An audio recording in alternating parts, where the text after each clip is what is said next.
Welcome back, students. Let's discuss the sample paper issued by CBSE for 2021 for physics subject. तो 2 number के जो questions हैं 2 mark questions, question number 17 से लेकर question number 25 तक, ये हम डिस्कस करने जा रहे हैं बच्चों इस वीडियो में। किस तरह से आपको लिखना है, क्या फाइंड डिटेल्स एसोसिएटेड है, क्वेश्चन की लैंग्वेज को किस तरह से समझना है, वगैरह वगैरह। और ये हो रहा है ऑन डिमांड। संजय कुमार की तरफ से मेरे पास ये रिक्वेस्ट आई थी कि सैंपल पेपर कंप्लीट कर दो।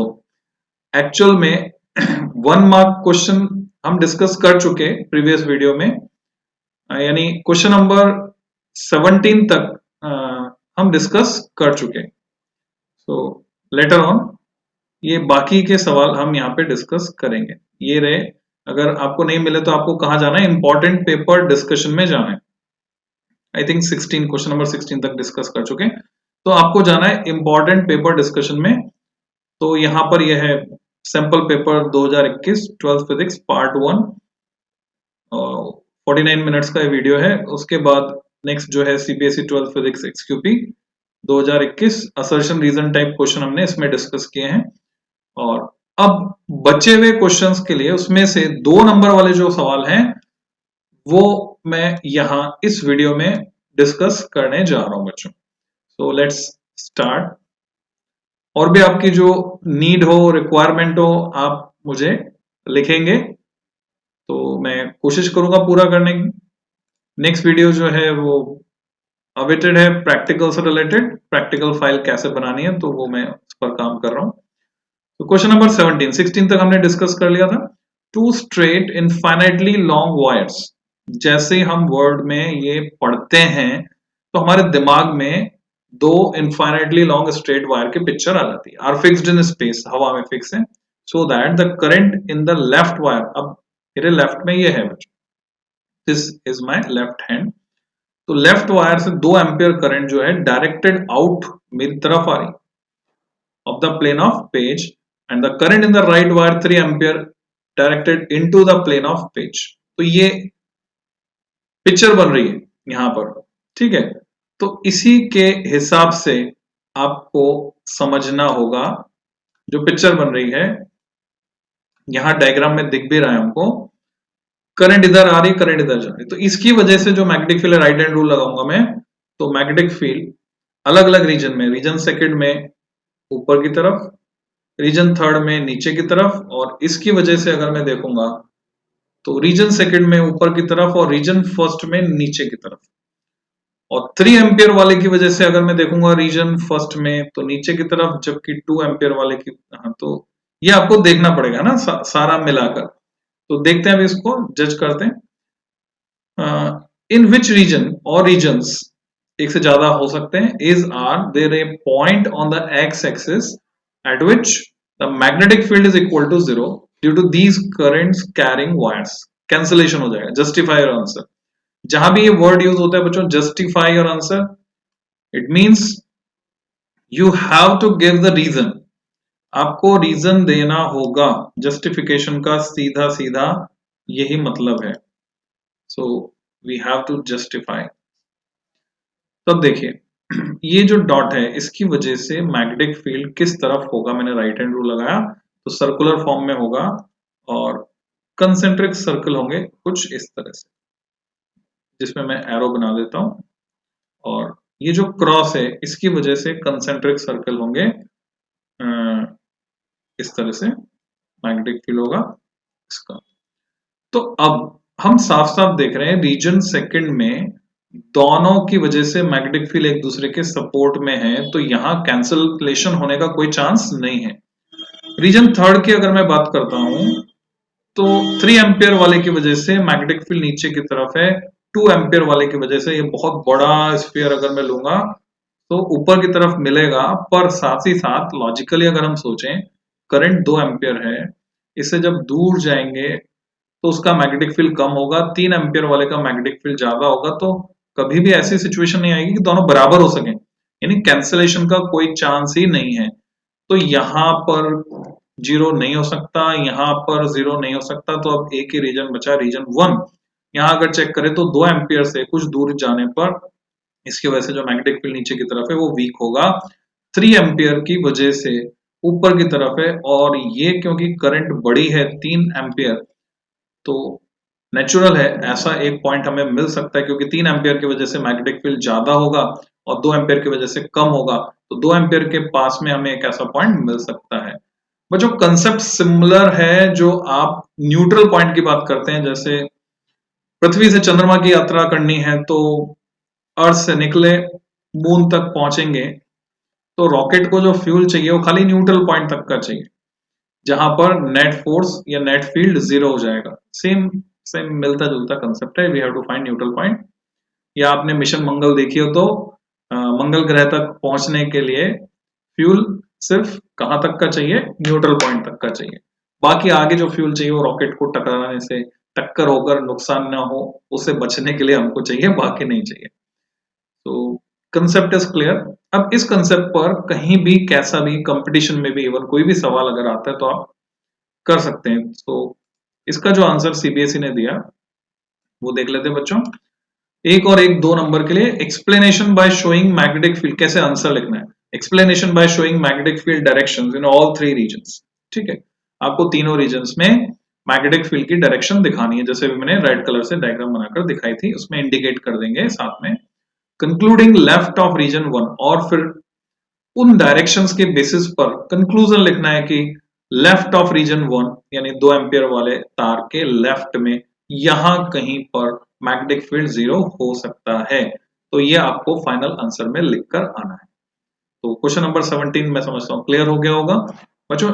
ऐसे पढ़ो, ऐसे समझो कि एक बार में हमेशा के लिए क्लियर। अब दोबारा इसको उठाकर कभी देखने की जरूरत नहीं है, इसको आपने महसूस कर लिया, फील कर लिया तो कहानी खत्म। अब इसमें हम और टाइम नहीं लगाएंगे। So let's turn to next question 18, जिसमें और लगा हुआ है, यानी ऑप्शन था आपके पास। पहला पार्ट है यानी और वाला, draw the graph showing intensity distribution of fringes with phase angle due to diffraction through single slit. तो मैं क्लियर कर दूं, आपके सिलेबस में सिर्फ और सिर्फ diffraction due to single slit है ना। सिंगल स्लिट, सिंगल स्लिट जहां आ गया आपने आप अंडरस्टूड है कि डिफ्रैक्शन की बात कर रहे हैं। तो आपको ग्राफ बनाना है इंटेंसिटी डिस्ट्रीब्यूशन। तो शायद आपको याद आ गया हो कैसा है, पर साथ साथ लिखा हुआ है विद फेज एंगल, यानी नीचे आप साइन इनवर्स लेंगे, है ना, थीटा लेना, साइन इनवर्स लैम्डा अपॉन ए कैसे दिखाते हैं वो भी देखते हैं। और दूसरा क्या लेंगे, draw the graph showing distribution of, ठीक है, एक्स एक्सिस पर आपको फेज एंगल लेना है। और दूसरा जो पार्ट है वो क्या है, what should be the width of each slit to obtain n maxima of double slit pattern within the central maxima of single slit pattern। तो डिफ्रैक्शन के सेंट्रल मैक्सिमा में जिसकी एंगुलर विड्थ अगर आपको याद हो तो 2 लैम्डा बाई ए होती है। ये सब क्या दिमाग में आ जानी चाहिए चीजें क्वेश्चन पढ़ने के दौरान। उसमें हमें किसको फिट करना है, n maxima of double slit pattern जिसके एंगुलर विड्थ आप जानते हैं लैम्डा अपॉन डी होती है, जहां डी स्लिट विड्थ है। तो कितने फिट करने, एन फिट करने, तो सीधे सीधे इक्वेशन ये बन जाती है। तो इससे हमें सॉल्यूशन मिल जाए। तो क्वेश्चन पढ़ते से ही सॉल्यूशन सूझ जाना चाहिए। तो लेट्स सी किस तरह से इसका जवाब सीबीएसई ने दिया है।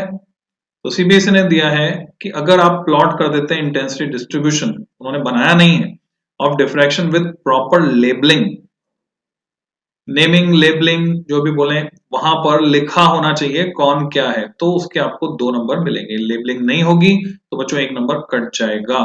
और ध्यान रखना है कि ओरिजिन कहाँ है, एक्स एक्सिस पर क्या लिया है, वाई एक्सिस पर क्या लिया है, यू मस्ट मार्क इट।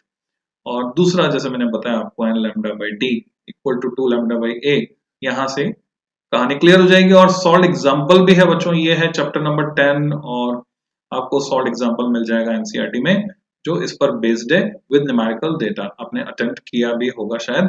उस सॉल्व एग्जाम्पल से जस्ट पहले जो है फेनमैन्स लेक्चर्स जो होते हैं, फेनमैन का स्टेटमेंट दिया हुआ है regarding diffraction and interference, that how difficult to differentiate between these two pattern. तो मैं कुछ डिटेल शेयर कर रहा हूं इसके सॉल्यूशन से रिलेटेड।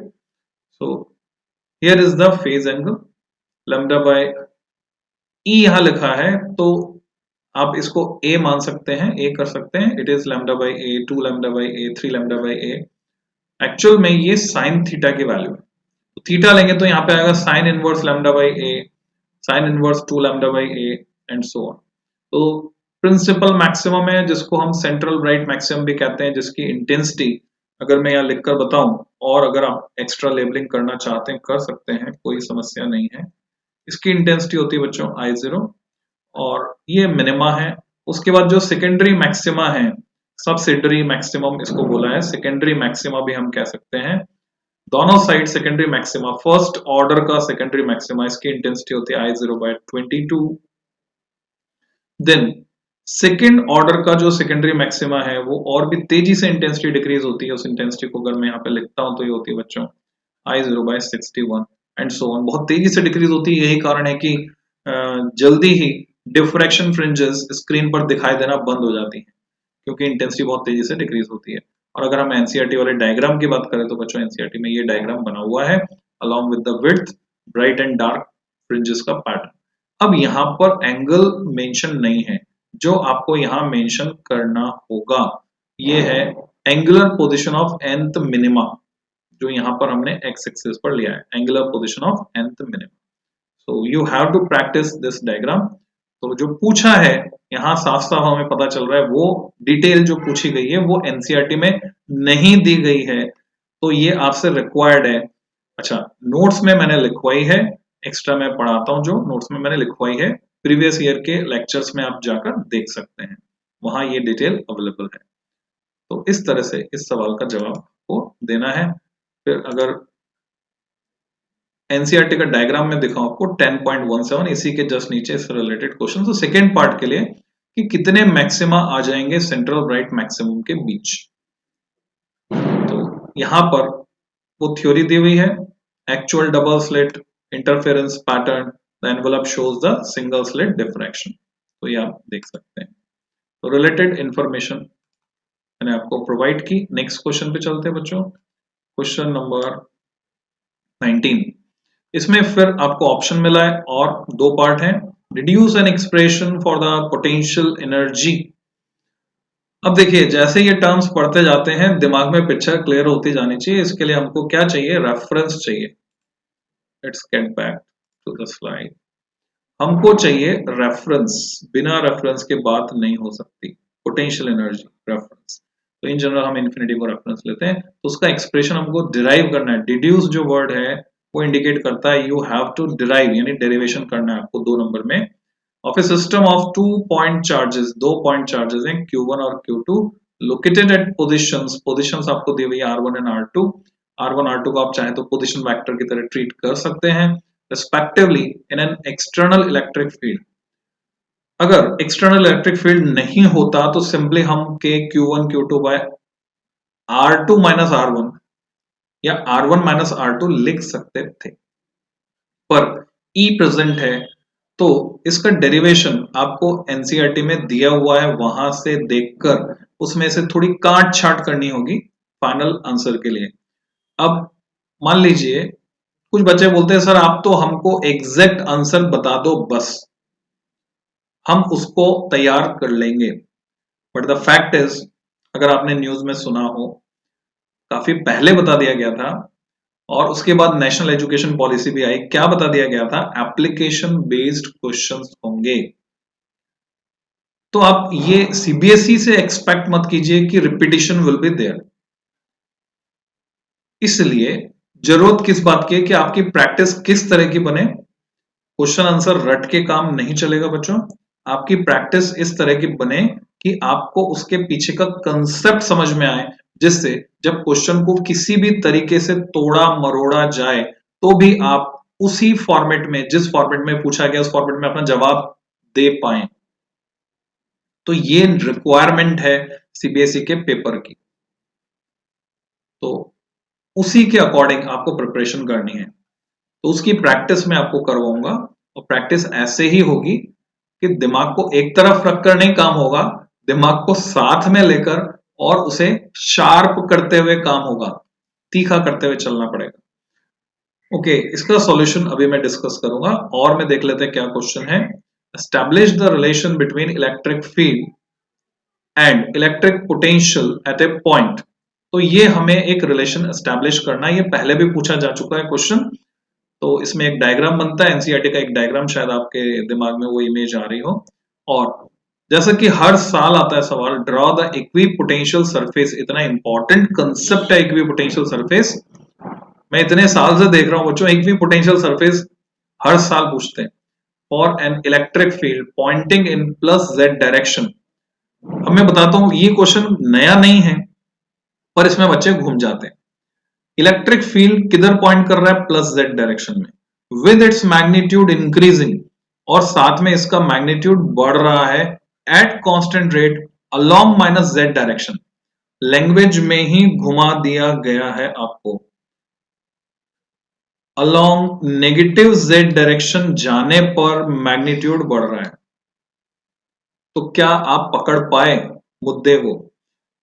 ज्यादातर बच्चे इसमें ये डायग्राम बनाकर आ जाते हैं जो एनसीईआरटी में दिया हुआ है, पैरेलल प्लेन्स और फील्ड लाइन जो उनको काटते हुए जा रही हैं।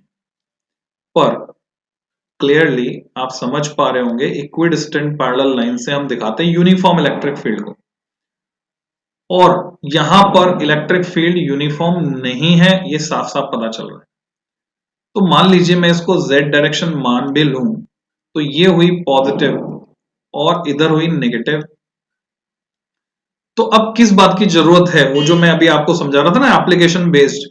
तो एक तरह की अप्रोच, एक तरह की का व्यू, पॉइंट ऑफ व्यू आपके अंदर आपको डेवलप करना होगा, हिम्मत करके, है ना, हिम्मत चाहिए इसके लिए, हिम्मत करके डेवलप करना होगा कि हम सोच सकते हैं भाई, हम सोच सकते हैं कैसे इलेक्ट्रिक फील्ड पीछे की तरफ नेगेटिव जेड डायरेक्शन में उधर स्ट्रॉन्ग है, बढ़ रहा है। तो ऐसा कब होता है? अगर एक मैं पॉजिटिव चार्ज यहां कंसिडर करूं, तो इलेक्ट्रिक फील्ड कैसा होगा ये आप सबको पता है। Electric field will be radially outwards. तो इसको देखें तो पीछे की तरफ जाने पर क्या हो रहा है? बढ़ रहा है, ठीक है, और आगे की तरफ जाने पर घट रहा है। Lines are diverging. तो यहां जो प्लेन होंगे वो किस तरह के होंगे? थोड़े से कर्व्ड हो जाएंगे ना, these planes will be curved. अब परफेक्टली दिखाने के लिए हम ऐसे दिखाएंगे, यहां तो जा आर पार काटते हुए जा रहे हैं, स्पेशल इफेक्ट डायग्राम में डालना पड़ेगा। तो ऐसे आर पार काटते हुए जा रहे हैं, यहाँ डॉटेड लाइन रहेगी या गायब रहेगी लाइन। तो ये जो प्लेन्स होंगे ये इक्विपोटेंशियल सरफेस को रिप्रेजेंट करेंगे। तो मैं आपको थोड़ा सा डायग्राम्स के थ्रू समझाऊंगा, इसको बनाने की प्रैक्टिस आपको करनी होगी। ये एक प्लेन बनाया मैंने, इसी के पैरेलल दूसरा और आगे दूसरा बना सकते हैं। ऐसा मिलता जुलता डायग्राम दिया हुआ है एनसीईआरटी में, पर इक्विपोटेंशियल सरफेस में नहीं मिलेगा, इसको अलग जगह मिलेगा आपको, डायग्राम को आप ढूंढ लेंगे तो वो बनेगा। तो derivation including both terms, electrostatic energy in system and in external field. तो ये डेरिवेशन उसके लिए आपको मिलेंगे 2 नंबर 1+1। या फिर दूसरा पार्ट अगर आप करते हैं, डेरिवेशन ऑफ रिलेशन, आपको डिराइव करना है the perfect relation between electric field and potential, जहां पर ये तो इलेक्ट्रिक फील्ड हो गया और minus d v by d r, इसको हम बोलते हैं पोटेंशियल ग्रेडियंट। तो electric field is equal to negative of potential gradient, so you have to prepare that. अब यहां वेक्टर लगाता हूं तो यहाँ पे यूनिट वेक्टर आ जाता है डायरेक्शन के लिए। Then diagram of equipotential surfaces, जितने भी इक्विपोटेंशियल सरफेसेस हैं, मतलब एक से ज्यादा बनानी है, ठीक है, एक सरफेस नहीं, एक से ज्यादा बनानी है इक्विपोटेंशियल सरफेस, इंडिविजुअली इक्विपोटेंशियल है। तो let's see potential energy article, आपको यहां से आंसर ढूंढ के निकालना है, यानी कुछ वर्ड्स आप यहां से छांट सकते हैं, काट सकते हैं, और इसकी प्रैक्टिस आपके लिए जरूरी है, इसलिए आपको ही करनी है। 2.8.2 potential energy of a system of two charges in an external field. So R1 R2 सब कुछ दिया हुआ है सेम, एनसीईआरटी से एज इट इज डिटेल। तो work done in step Q1 into V, work done होता है चार्ज इंटू पोटेंशियल, दूसरे को ले जाएंगे Q2 इंटू वी। पर इलेक्ट्रिक फील्ड भी है तो इलेक्ट्रिक फील्ड की वजह से क्या इफेक्ट होगा? अगर इलेक्ट्रिक फील्ड नहीं होता तो K Q1 Q2 बाय यानी K की जगह 1/4 पे एप्सिलॉन 0 इतना होता। इलेक्ट्रिक फील्ड भी है तो उसका इम्पैक्ट क्या आ रहा है वो आपको समझ के ये दो टर्म्स एक्स्ट्रा लिखनी होगी, यानी Q1V R1 plus Q2V R2।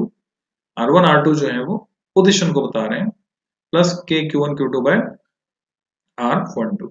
तो this will be the expression. तो इसका डेरिवेशन आपको अपने आप करना है। कितनी लैंग्वेज हटानी है वो खुद से डिसाइड करने की कोशिश करें। लैंग्वेज चेक नहीं होगी एग्जाम में, एग्जाम में जो चेक होता है वो होता है रिजल्ट। तो अगर ये फाइनल रिजल्ट आपका वहां दिख रहा है तो आपको पूरे नंबर मिलने वाले हैं बच्चों। So focus on that, language जो भी आप लिखें। ऑप्शन वाले और वाले पार्ट पे जाएं तो relation between field and potential, इसका डेरिवेशन है आर्टिकल 2.6.1 में। ये फिगर आप याद रखिए। और अगर मैं बोलूं ये कर्वेचर के साथ है प्लेन तो ये इक्विपोटेंशियल सरफेसेस काम करेंगी वैसे ही नेगेटिव जेड डायरेक्शन में जो दिखाना चाहते हैं हम इस तरह की सरफेसेस हम दिखा सकते हैं प्लेन सरफेस। तो here is the relation modulus of E यानी magnitude of electric field E is minus delta V by delta L या delta V by delta R या dV बाय dr भी हम लिख सकते हैं। तो here is the relation electric field is in, इस पे कंसेप्चुअल क्वेश्चन बन जाते हैं। मैंने जस्ट इसको पेस्ट किया है, कॉपी पेस्ट वहां से। तो जब मैं रिवीजन वाले वीडियो मैंने बनाए हुए हैं उसमें मैंने मार्क करवा रखा आपको एनसीईआरटी में पूरा जो इंपॉर्टेंट पॉइंट्स हैं। So prepare this derivation. अब मैं इक्विपोटेंशियल सरफेस आपको दिखा देता हूँ। ज्यादातर बच्चे गलती करते हैं, ये वाली बनाए आते हैं, ये वाली नहीं चलेगी बच्चों। You have to make slightly like this. ये जो सरफेसेस हैं इस तरह की कुछ सरफेसेस बनानी पड़ेंगी इक्विपोटेंशियल सरफेसेस, और इसको मैं z एक्सिस मान सकता हूँ। यहाँ मुझे मार्क करना पड़ेगा कि ये तो है पॉजिटिव z एक्सिस ऊपर की तरफ और नीचे की तरफ होगा नेगेटिव z एक्सिस। तो इस तरह का कुछ डायग्राम बनाकर दिखाना होगा, या फिर हम इस तरह के प्लेन्स भी दिखा सकते हैं जैसे यहाँ चार्ज पड़ा है। और सिचुएशन ये है कि फिर इसको हमें पॉजिटिव z एक्सिस मार्क करना होगा और नेगेटिव z एक्सिस उधर की तरफ हम कहीं दिखाएंगे। So I think you will be able to understand. ऐसा कुछ बनाकर आपको दिखाना। Next question number 20, explain with help of circuit diagram. Circuit diagram की मदद से हमें समझाना था action of a forward biased PN junction diode. Forward bias PN junction diode कौन सा, गौर कीजिए, नहीं जल्दबाजी में forward bias PN junction diode बना डालें। Which emits spontaneous radiation. तो बच्चों एक होता है स्पॉन्टेनियस, एक होता है स्टिमुलेटेड। स्टिमुलेटेड रेडिएशन जो होता है लेजर में। तो यहाँ लेजर की बात नहीं कर रहे, स्पॉन्टेनियस रेडिएशन यहाँ बात कर रहे हैं एलईडी की। तो लाइट एमिटिंग डायोड, तो आपको पहले तो पहचानना है कि लाइट एमिटिंग डायोड है। और लाइट एमिटिंग डायोड के लिए सर्किट डायग्राम एनसीईआरटी में नहीं है, गौर करना है इस बात पे, एनसीईआरटी में नहीं है। तो दिस इज एप्लीकेशन बेस्ड, आपको अपना दिमाग लगाना पड़ेगा, सिंथेसाइज करना पड़ेगा। जो पीएन जंक्शन डायोड था वो है एनसीईआरटी में, एलईडी का सर्किट नहीं है। तो एलईडी का सर्किट आप सिंपली जो पीएन जंक्शन डायोड था उससे एलईडी को रिप्लेस कर देंगे एलईडी के सिंबल से। State the least band gap energy. एक तो होता है बैंड गैप या एक होती है बैंड गैप एनर्जी। तो बैंड गैप को हम एनर्जी की फॉर्म में बात करते हैं, इलेक्ट्रॉन वोल्ट में एक्सप्रेस करते हैं, वो बताना है हमें। Least of this diode two have emission in visible region, minimum कितनी होगी विजिबल रीजन में एमिशन हो। तो शायद आपको याद आ रहा होगा equal to s c by lambda. फिर आपको याद आ रही होगी विजिबल रेंज 4000 एंगस्ट्रॉम यूनिट से 7000 एंगस्ट्रॉम यूनिट। तो लैम्डा कम होगा तो एनर्जी ज्यादा होगी, लैम्डा ज्यादा होगा तो एनर्जी कम होगी। नहीं, लैम्डा की जगह आपको 7000 लिखना पड़ेगा एंगस्ट्रॉम यूनिट इंटू 10⁻⁻10। और उसके बाद जब आप कैलकुलेट करेंगे एससी की वैल्यू तो रटी हुई होगी आपको, तो वो एनर्जी बैंड गैप आएगा। और फिर हमें इसे इलेक्ट्रॉन वोल्ट में भी बदलना है तो नेचुरली ई से डिवाइड करना पड़ेगा तो इलेक्ट्रॉन वोल्ट में आ जाएगा। और जिसको रटा हुआ है उसको रटा हुआ है 1.8 इलेक्ट्रॉन वोल्ट से लेकर कितना 3 electron volt, approximately 3.1 electron volt. This is the upper range corresponds to violet, this is the lower range corresponding to red. तो बताना है हमें कि कितना है। तो एक इस वर्ड को पकड़िए बच्चों, इस वर्ड को समझिए, स्टेट। स्टेट मतलब You have to write directly. You have to state simply. No need to justify. No need to derive. कुछ भी derive नहीं करना है. You have to simply state. Okay. ये रहा सीबीएसई का सॉल्यूशन. सीबीएसई ने क्या सॉल्यूशन दिया है सैंपल पेपर का मार्किंग स्कीम में. उन्होंने लिख दिया circuit diagram showing biasing of LED in FB. FB यानी forward bias, action of LED. तो मेरा सवाल है आपसे, जब मैं पढ़ाता हूं तो बच्चों शॉर्ट फॉर्म्स की प्रैक्टिस कराता हूं. मैं बोलता भी हूं बहुत सारी शॉर्ट फॉर्म स्टैंडर्ड है. जैसे एग्जाम में आप देखेंगे कि P डॉट D डॉट लिखा हुआ मिलेगा आपको क्वेश्चन में इटसेल्फ, पोटेंशियल डिफरेंस. अब यहाँ बहुत सारे लोग ऑब्जेक्शन करते हैं. इवन कई टीचर्स भी ऑब्जेक्शन करते हैं, बोलते हैं कि ये कैसे समझ में आएगी, इसके तो नंबर कट जाएंगे एग्जाम में. ठीक है, शॉर्ट फॉर्म्स अगर हम लिखेंगे तो नंबर कट जाएंगे एग्जाम में. तो मेरा ये कहना है बच्चों, as you know experience matter. मैं पढ़ा रहा हूं 1992 से स्पेशली, और सीबीएसई को मैंने डील किया है इतने सालों. I know each and every fine details of copy checking, details of interpreting language of questions, detail of giving answers. कितना लंबा लिखना है आंसर, क्या डिटेल्स उसमें लिखनी है, किस तरह से लिखना है, क्या रिक्वायरमेंट है. सो जब आप देख रहे हैं यहां पर भी एफ बी लिखा है, अंडरस्टूड है, वो खुद आंसर दे रहे हैं जिस फॉर्मेट में, तो क्यों नहीं हम दे सकते हैं. हम भी फॉरवर्ड बायस को एफ बी लिख सकते हैं, क्योंकि कॉपी चेक करने वाला इसको समझ रहा है. क्योंकि कॉपी चेक करने वाले के पास ये मार्किंग स्कीम ही जाती है. कॉपी चेक करने वाले को इस मार्किंग स्कीम को देखकर ही चेक करना होता है. और ऑब्वियसली फिजिक्स वाले टीचर होशियार होते हैं.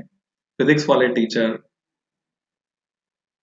जड़ नहीं होते, उनकी बुद्धि चेतन होती है, क्योंकि फिजिक्स अपने आप में चेतन है. चेतन है means live.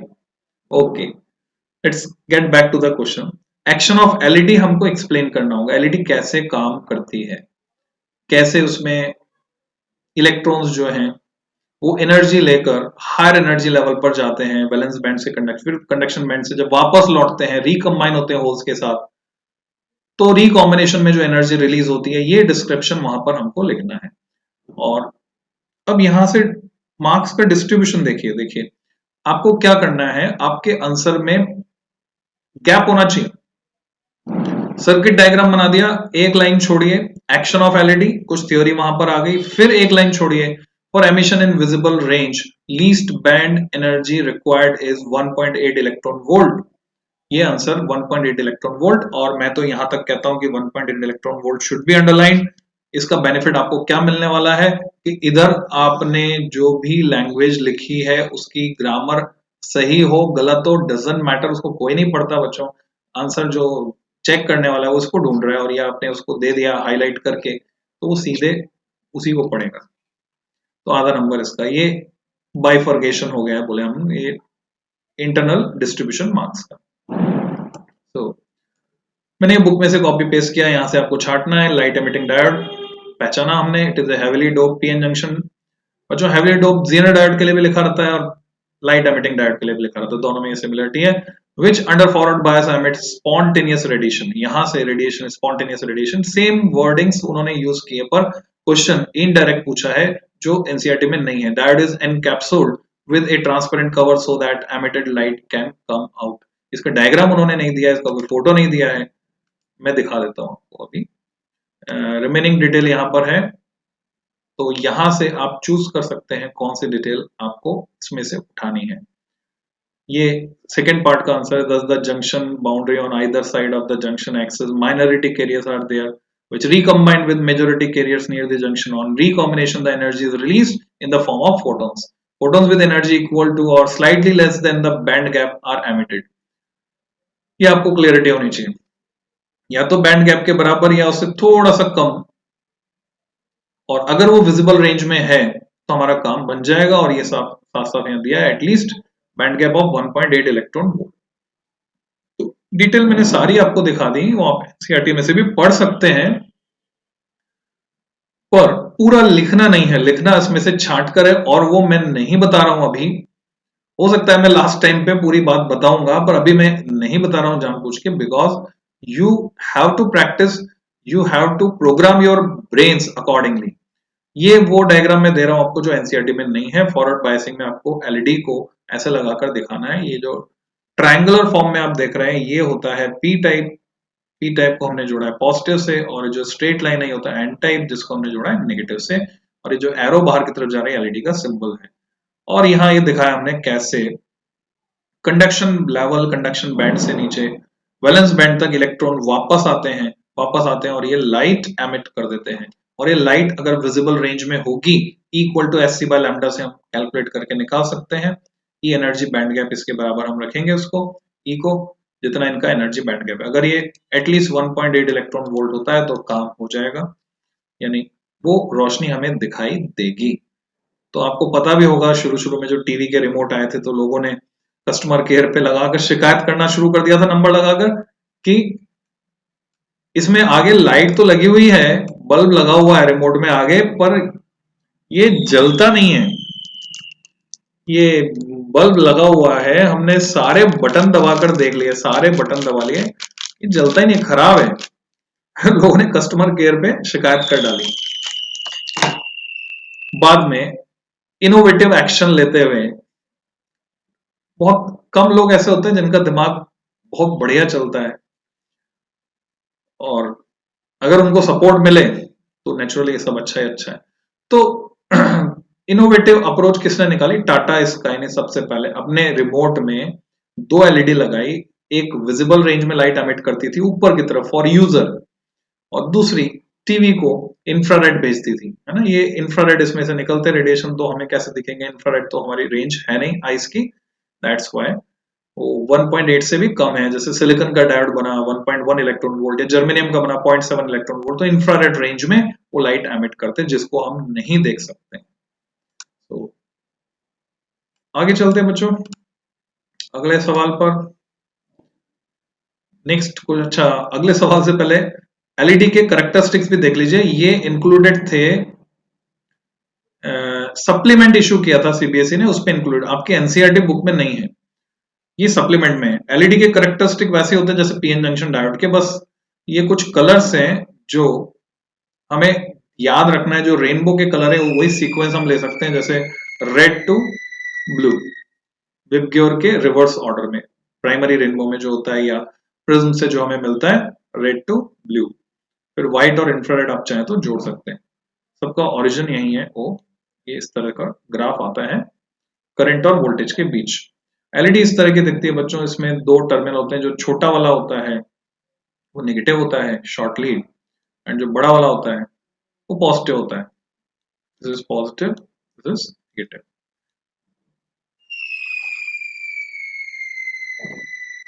So next question, question number 21, A coil of wire. ठीक है, अब देखिए न्यूमेरिकल डेटा यहां पर है, तो न्यूमेरिकल डेटा है तो हमें साथ साथ में अंडरलाइन कर लेना चाहिए। एरिया कितना है वो दिया हुआ है हमको, एनक्लोजिंग एरिया 100 सेंटीमीटर स्क्वायर। सीधे आपका ध्यान जाना चाहिए यूनिट पर ना, यूनिट अगर जरूरत पड़े तो हमें एसआई में कन्वर्ट करना पड़ेगा, सब सेम यूनिट होनी चाहिए। विद इट्स प्लेन, प्लेन जो है एंगल 60 डिग्री बना रही, कॉइल का प्लेन 60 डिग्री, यहीं पे आपको घुमाया जाता है बच्चों, समझ लेना।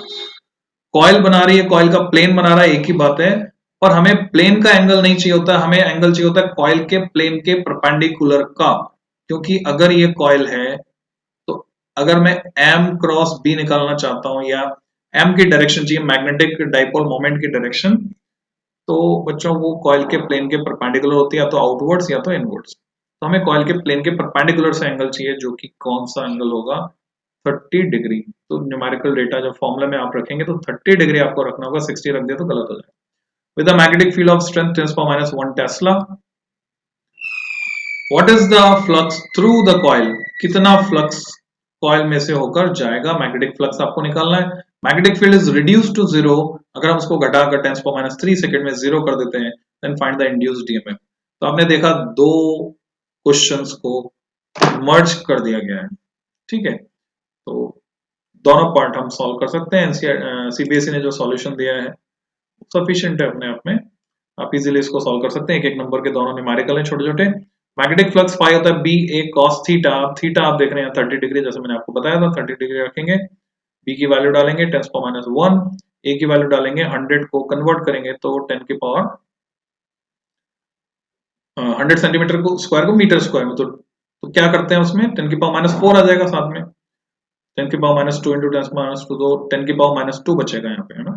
तो 10 पावर -2, ये जो लिखा है जरूर नहीं है सही हो, खुद से आप कैलकुलेट कर सकते हैं। वापस चलते हैं, कैलकुलेट कर देता हूं मैं बच्चों।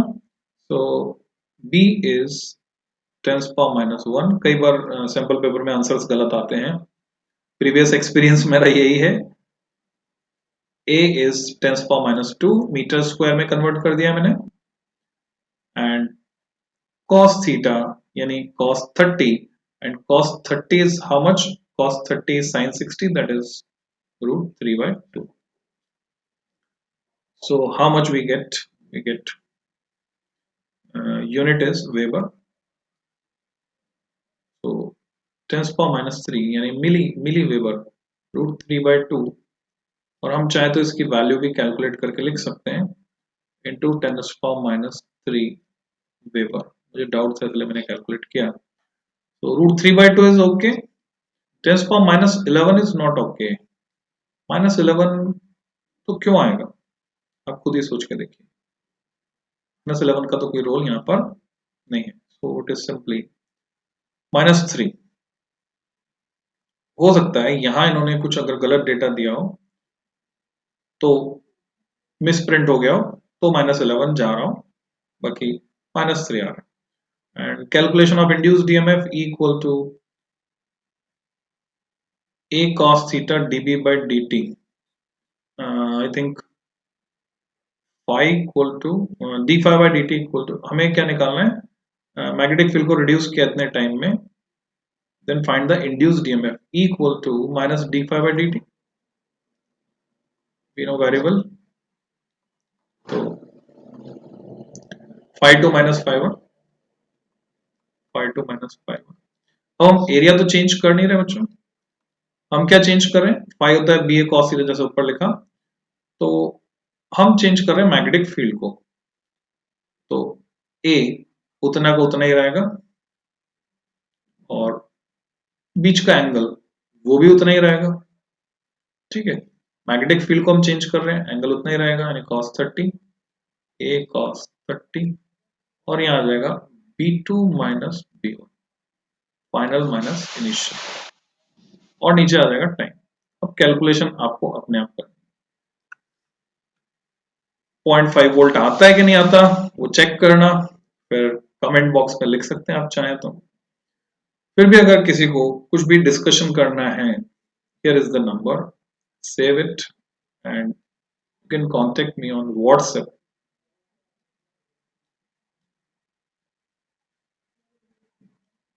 आप खुलकर बात कर सकते हैं मेरे से, 9414489614।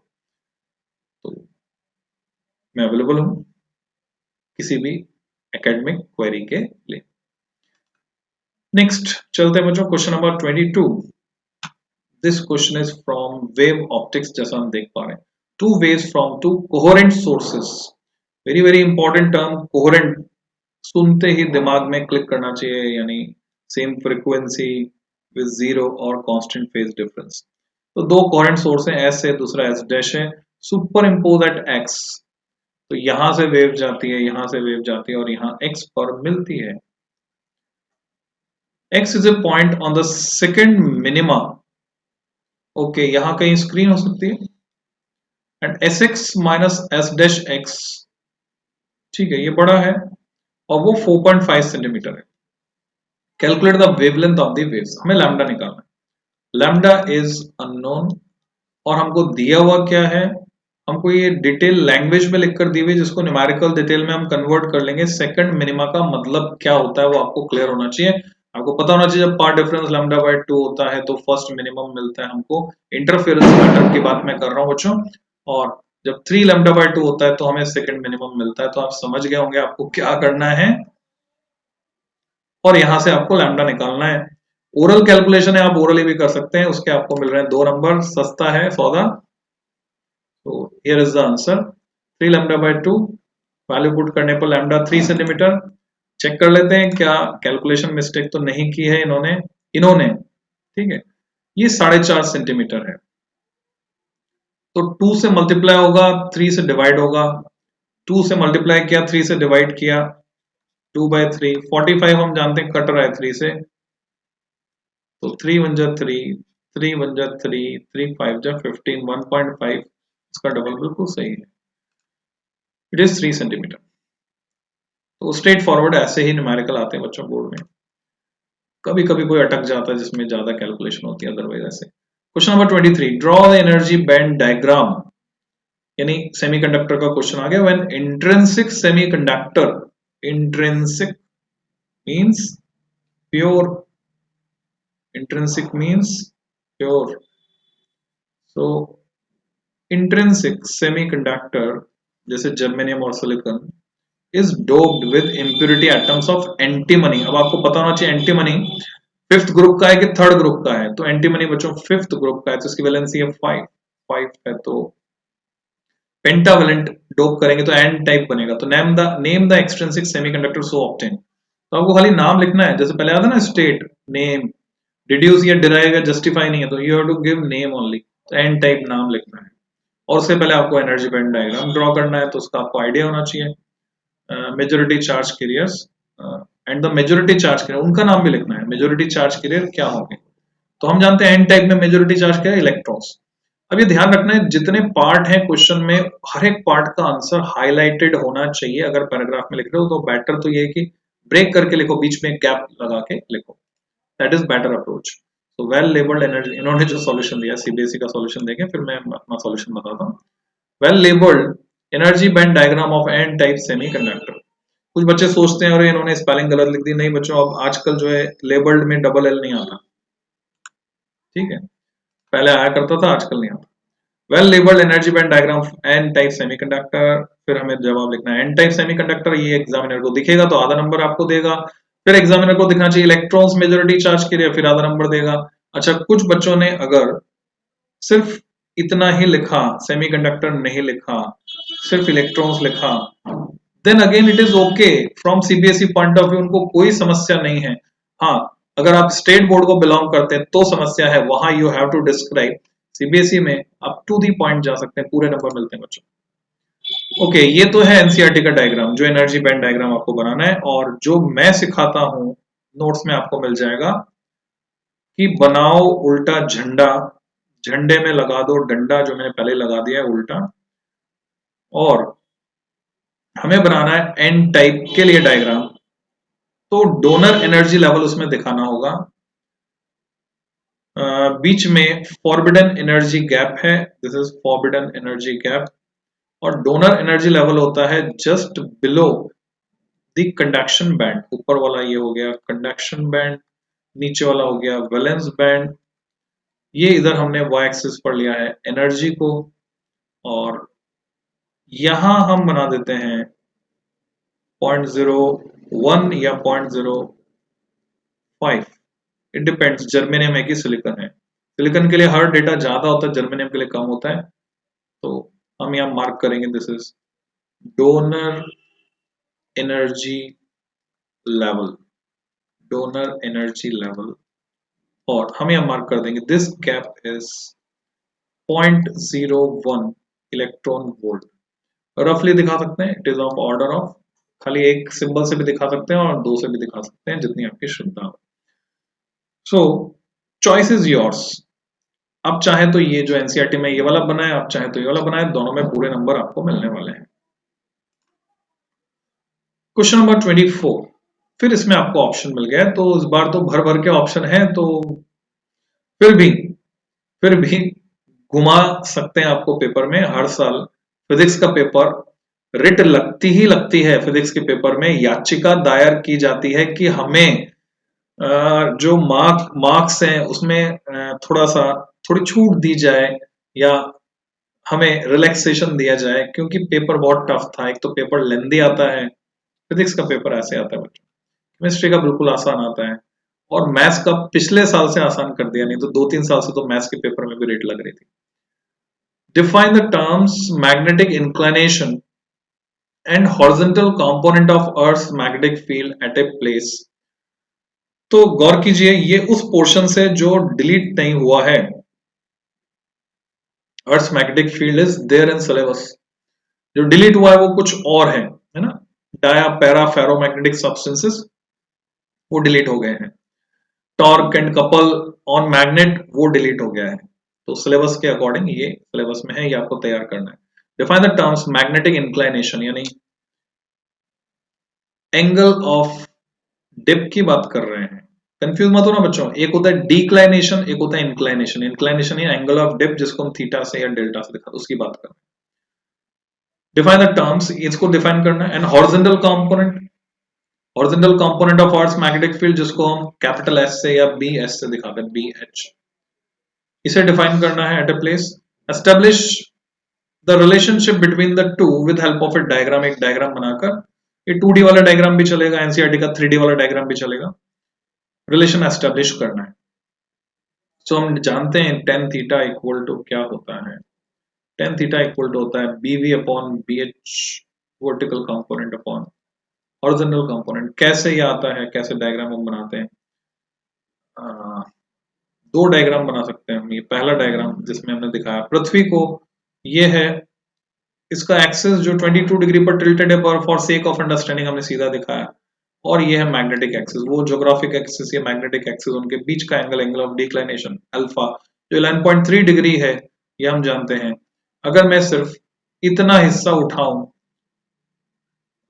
एक कॉपी को खोल के ऐसे, और उसको फिर आपके सामने ले आऊं, तो एक प्लेन होगा मैग्नेटिक मेरिडियन, दूसरा पीछे वाला प्लेन होगा ज्योग्राफिक मेरिडियन। ऐसे करके हम डायग्राम बनाते हैं। आप मेरे नोट्स में चले जाना, वीडियो लेक्चर्स में देख लेना, मिल जाएगा आपको। तो ये फ्रंट वाला प्लेन है मैग्नेटिक मेरिडियन, एमएम, पीछे वाला है ज्योग्राफिक मेरिडियन, इन दोनों के बीच का एंगल वही ये वाला अल्फा। और अगर इसमें हम फ्रीली सस्पेंड करते हैं एक डिप निडल को, तो वो निडल हॉरिजॉन्टल से कुछ एंगल से डिप कर जाती है। जितने एंगल से डिप करती है वो है एंगल ऑफ डिप थीटा यहाँ पर। तो रिजल्टेंट मैग्नेटिक फील्ड बीई, ये हो गया वर्टिकल कंपोनेंट बीवी, और यहाँ हो गया हॉरिजॉन्टल कंपोनेंट बीएच, यहाँ पर ये वाला बीएच। तो हम यहाँ से साफ साफ देख पा रहे हैं tan theta is BV upon BH. साथ साथ में और भी रिलेशन लिख सकता हूँ, BH equal to BE cos theta, BV equal to BE sine theta square करके हम ऐड कर सकते हैं। तो जो भी रिक्वायरमेंट है क्वेश्चन की वो हम फुलफिल कर देंगे। नेक्स्ट है, और ऑप्शन में horizontal component of earth magnetic field at a place is √3 times the vertical component, यानी बीएच इज √3 टाइम्स।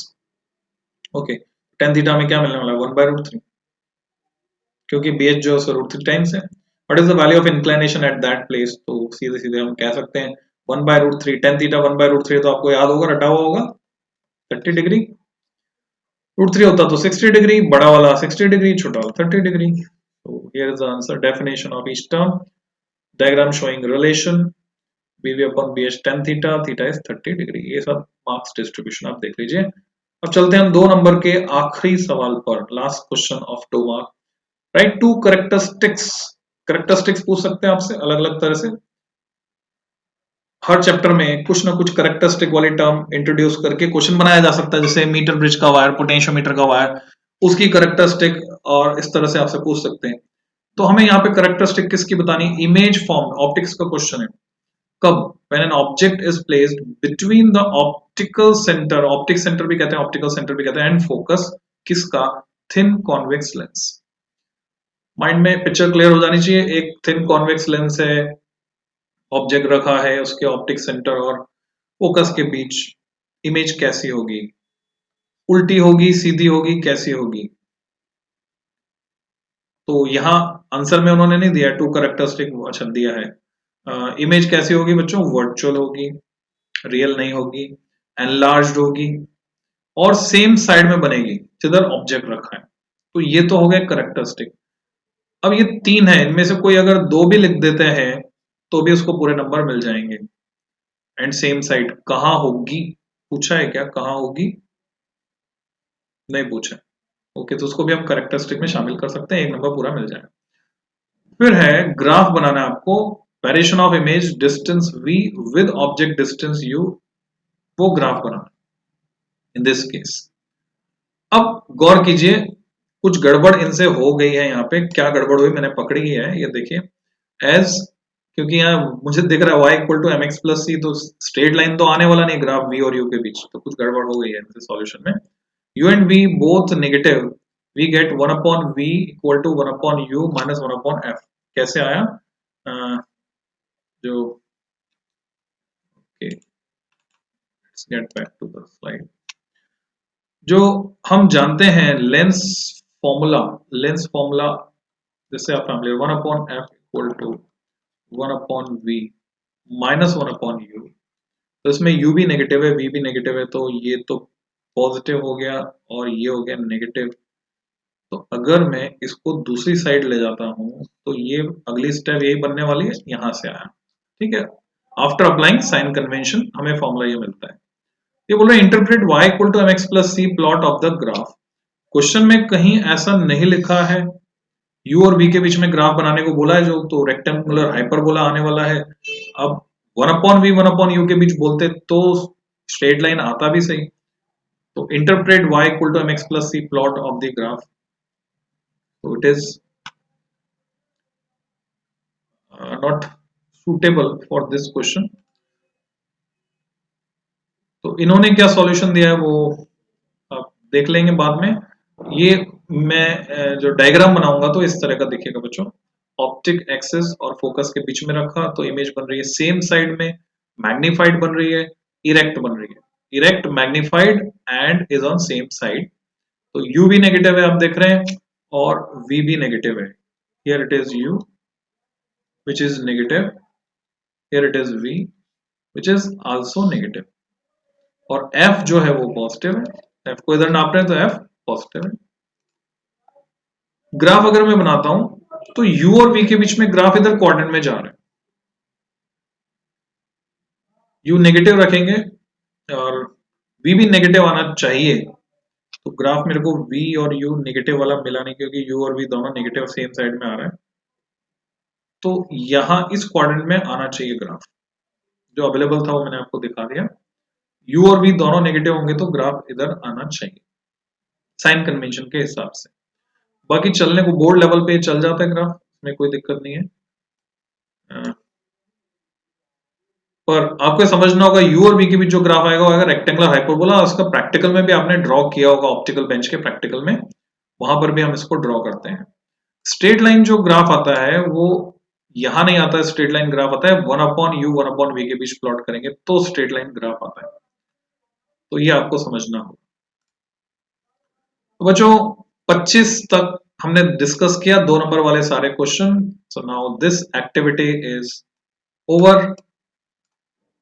बचे हुए क्वेश्चन मैं फिर से लूंगा नेक्स्ट वीडियो में जल्दी ही, तो मिलते हैं जल्दी। Till than happy learning.